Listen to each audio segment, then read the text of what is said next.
Aku mau kasih update tentang market ya. Terakhir ini kan lagi rame banyak yang nanyain tentang Amerika. Amerika nih kabarnya perekonomiannya kolaps gitu. Jadi susah bayar hutang. Nah, tapi teman-teman nggak usah khawatir. Yang namanya US, China itu mereka kalau ada problem itu tetap akan ada solusinya. Bisa jadi mungkin tenornya diperpanjang. Dan saat ini Indonesia punya rasio, punya indikator-indikator ekonomi itu masih bagus. GDP ya, jadi proyeksi pertumbuhan perekonomian dari IMF yang sempat waktu itu di angka yang lebih rendah terus dinaikin proyeksi pertumbuhan perekonomiannya gitu. Selain itu saya juga ada ngobrol dengan teman-teman saya dari beberapa fund manager aset management reksadana. Mereka melihat hal ini bukan satu hal yang sangat krusial. Kalau ditanya perbankan Indonesia gimana? Perbankan Indonesia saat ini masih baik-baik saja dan masih kuat ya. Jadi permodalannya juga masih kuat, penyaluran kreditnya juga masih bagus, likuiditasnya masih bagus. Hanya saja jika beritanya terus digembor-gemborkan dan ada peringatan demi peringatan seperti yang waktu itu Pak Jokowi di Oktober 2022 dan Ibu Sri Mulyani di Oktober 2022 sempat mengatakan potensi resesi global dan sebagainya. Terus diviralin lagi sama influencer gitu, sampai jutaan orang nonton. Ya, orang-orang jadi ketakutan lah. Kalau saya perhatikan, ada yang jadi lebih takut dalam berbisnis, lebih takut berinvestasi, uang itu jadi nggak muter. Dan bisa jadi self-fulfilling prophecy. Dan itu di luar kendali kita. Jadi kita mesti tahu apa yang di dalam kendali kita, mana yang ada di luar kendali kita. Ada beberapa hal yang di luar kendali kita. Misalnya nih, Presiden Jokowi atau Ibu Sri Mulyani kasih warning lagi. Perekonomian global lambat ya. Amerika berpotensi mengalami kesulitan gitu. Ya, mereka wajib mengatakan itu. Memang sudah kewajibannya sebagai kepala negara untuk memberikan peringatan. Tapi jika masyarakat merespon dengan berlebihan, yang terjadi adalah bank dimanapun, sehebat dan sekuat apapun, kalau ditarikin duitnya ya bisa jadi kolaps. Maka dari itu, apa yang di dalam kendali kita, apa yang di dalam kontrol kita sebagai seorang trader dan juga sebagai seorang investor saham adalah selalu prepare cash. Jangan cuma ketika market naik atau ketika market turun. Jadi ketika market naik, banyak orang berpikir, wah aku harus beli terus. Padahal Warren Buffett untuk dia personal dan juga untuk Berkshire Hathaway selalu prepare cash dalam kondisi market apapun, terutama malah ketika market naik. Kebalikan dengan investor-investor retail. Ketika market turun, justru malah jualan. Padahal harusnya kalau marketnya di bawah, itu justru malah beli. Perusahaan ada yang valuasinya murah-murah, itu justru malah dibeli. Karena nanti kalau udah bull market, justru malah susah dapetin saham-saham murah. Kesimpulannya sebenarnya dalam kondisi apapun, market apapun, kita harus selalu prepare cash. Dalam investasi, nggak boleh yang namanya all in, ya nggak boleh. Nah, all in itu nggak boleh. Mau market sebagus apapun. Tapi kan ada beberapa orang jadi kaya banget. Bisa nggak sih kita ikutin jejaknya dia? Saya mendengar banyak cerita kayak gitu. Itu bukan cuma di saham, di forex, di gold, USD. Nggak usah jauh-jauh, alumni workshop super trader dulu ketika zaman belum pandemi, kita masih bisa sering offline gitu ya. Itu tuh ada yang kasih testimoni, dia bisa beli rumah, dia bisa beli mobil, mobilnya mobil mewah. Dari cuan dari saham super trader dengan cara gimana? All in. Tapi aku nggak pernah saranin itu. Kalau aku personal, portfolioku sendiri justru malah lebih lambat daripada mereka gitu. Karena untuk saham-saham yang tipe-tipe super trader itu kebanyakan saham second liner, top liner. Aku harus ngatur nominalnya itu jangan sampai nanti aku kalau mau keluar tiba-tiba ARB aku nggak bisa keluar gitu. Intinya sebenarnya teman-teman, diversifikasi itu penting. Jadi jangan semua duit dimasukin ke saham juga. Contoh untuk saat ini saham pulp and paper lagi valuasinya murah, dihajarlah semua di situ karena emosi udah ketinggalan saham perbankan. Mau dapat upside gede, udah ketinggalan Ases. Ases dulu kita rekomendasi masih di bawah di Invest ya. Nah, jadi FOMO di situ jangan. Tetap perlu diingat bahwa rezeki itu nggak kemana. Itu yang pertama. Market buka setiap hari. Kalau ketinggalan peluang long term investing buat value investing, tetap kok ada peluang untuk trading jangka menengahnya yang kamu nggak harus tiap hari lihat-lihat running trade terus ya. Jadi masih bisa untuk orang-orang yang sibuk.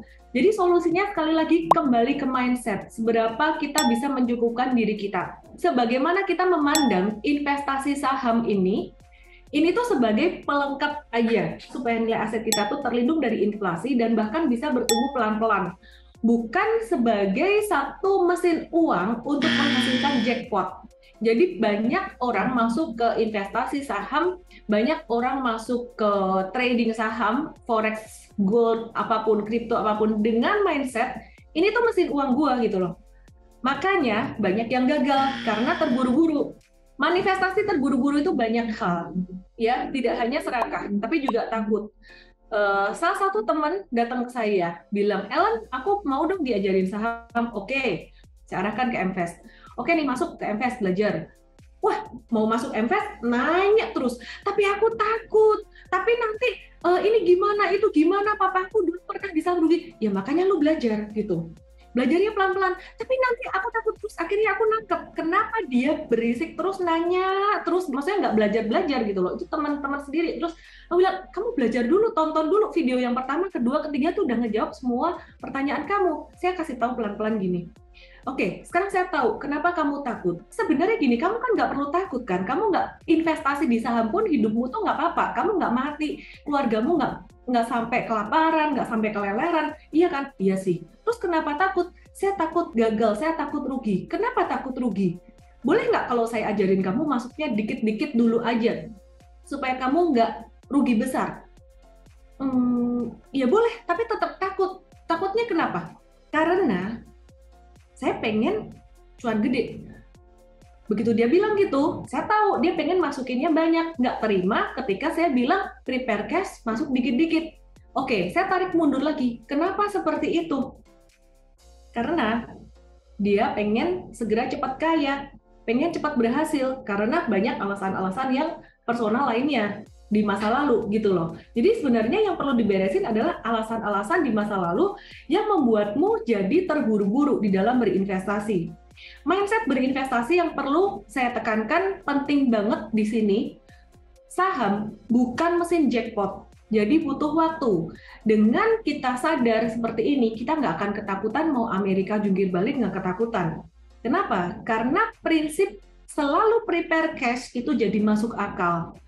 Kalau misalkan kita buru-buru, kita pengen cepat kaya, maka prinsip prepare cash yang tadi diajarkan oleh Warren Buffett, bukan oleh saya ya, jadi saya cuma menyampaikan, itu nggak masuk akal. Kenapa?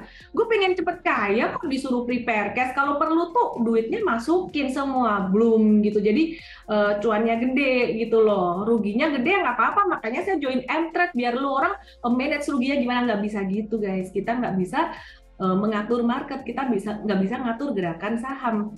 Bahkan bandar-bandar yang bisa ngatur saham-saham kecil-kecil misalnya, mengatur pergerakan harga saham kecil-kecil, tetap aja dia akan ada lawannya dari investor yang lebih besar lagi. Semuanya itu probability game gitu loh. Jadi karena tidak ada yang pasti di dalam dunia ini, just prepare cash.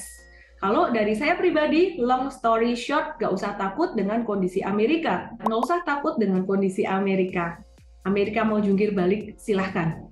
Kalau perlu market jatuh lagi, BCA jatuh lagi, kita masih punya cash. Kalau gitu masuknya pas jatuh dalam nggak boleh langsung, belum banyak dong, jangan juga ya. Jadi tetap ingat-ingat kemungkinan terburuknya tuh gimana. Kenapa saya bisa cerita seperti ini? Karena saya sudah mengalami FOMO, baik di saham, kripto, maupun forex. Waktu saya cuan di kripto, ya, jadi M-Trade kan memang kita kasih arahan untuk penasihatan investasi saham. Tapi saya cerita dari pengalaman pribadi saya aja ya. Waktu dulu kripto, Dogecoin tuh lagi naik tinggi-tingginya.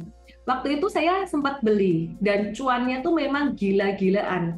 Dalam 3 hari itu duit saya tuh bisa berlipat-lipat-lipat ya. Jadi aku udah lupa lipat berapa, kayaknya bisa lipat 2 atau 3 kali, saya lupa deh. Wah, padahal udah di saham lama nih, tapi digituin di kripto belum pernah tuh cuan kayak gitu di saham. Emosinya kena juga nih, tambah duit. Habis itu jatuh, boom. Mei jatuh, wah langsung deg-degan juga.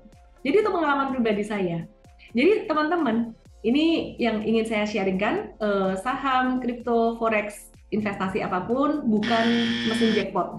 Dengan mindset kayak gini, teman-teman bisa terhindar dari investasi bodong.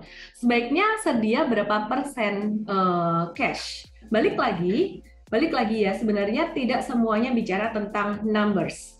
Bicara tentang hati kita, emosi, dan psikologi kita.